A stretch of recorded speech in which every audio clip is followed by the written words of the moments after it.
This is La Orotava. Touted as one of the prettiest towns in Tenerife, this is where I chose to stay during my recent visit to the Canaries. Situated on the north side of the island, this charming town is on the foothills of the sprawling Mount Teide. So let me show you around this beautiful town, and surely you'll see why this place needs to be included on your itinerary during your holiday to Tenerife.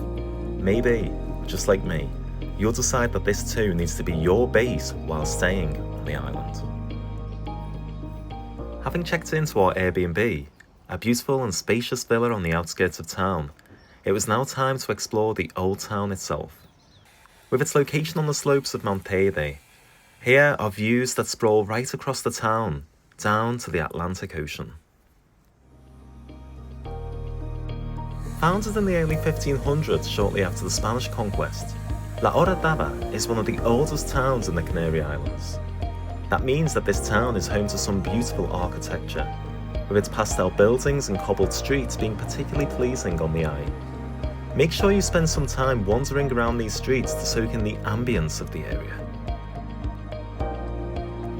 In La Orotava, you'll also find some molinos, or mills, many of which date back to the 17th or 18th centuries.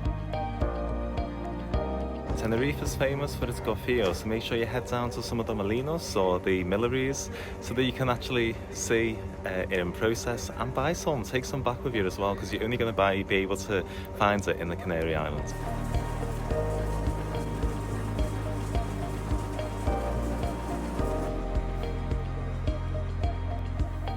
There's plenty of cafes in town, so after a stop for breakfast at Dulce Orotava, it was time to head over to La Orotava's big tourist attraction. But before we get there, if you're enjoying this video, please give me a like and hit the subscribe button below. It really helps me out and I appreciate all of your support. We now entered into Casa de los Balcones, a beautiful mansion that's been transformed into a museum. As you can see, the many balconies on display are what has given it its name. With its foundations dating back to 1632, this house showcases what life would have been like for the Canarians in the 19th century. It's a tight squeeze, isn't it? Ooh.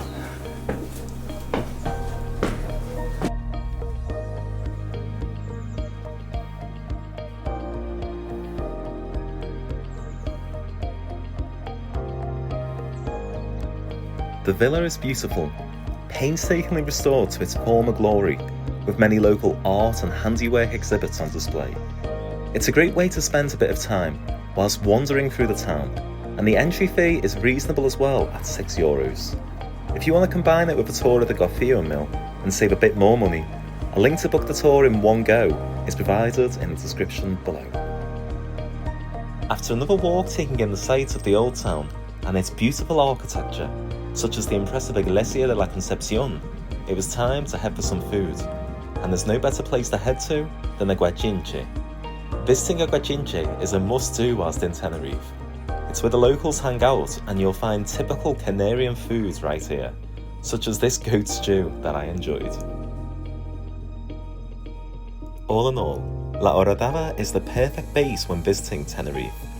Stay tuned for more Tenerife videos and content coming soon, where I'll show you some of the other top places to visit whilst on the island. You may be in for a surprise. But until then, it's ciao for now. Hello? Hello? Hello?